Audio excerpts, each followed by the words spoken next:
ඒ වගේම හරිද ඒ වගේම පොඩි නෝට් එකක් දාලා විශේෂයෙන්ම මතක තියාගන්න මේ වචන ටිකක් තියෙනවා.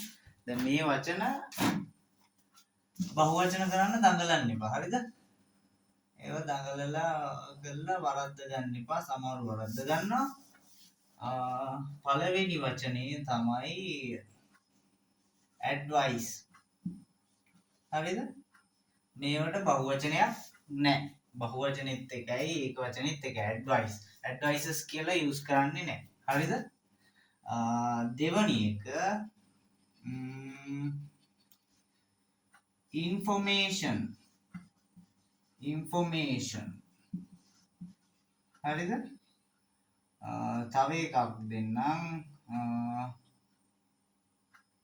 advice, information, furniture.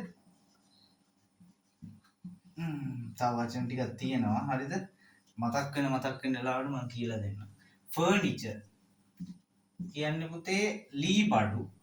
මේ ෆර්නිචර්ස් කියලා යූස් කරන්නේ නැහැ. එතකොට information තොරතුරු informations කියලා යූස් කරන්නේ නැහැ අපි. හරිද? මෙතෙන්දී advice කියන්නේ අවවාදය. මේ advice කියන එකේ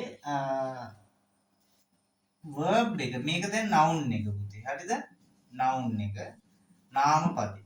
එතකොට මේ advice කියන එකේ verb එක advice මේකත් වරද්දනවා ගොඩක් කට්ටිය advice මේ se ආවම advice ce කියන්නේ noun එක se ආවම ඒක ක්‍රියාපදයක් වෙනවා. advice කියන්නේ අවවාද කරනවා, අවවාද දෙනවා, අවවාද කරනවා. හරිද? පැහැදිලි?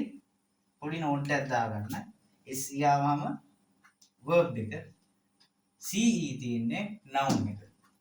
මේවා බහුවචන කරන්න යන්න එපා. හරිද?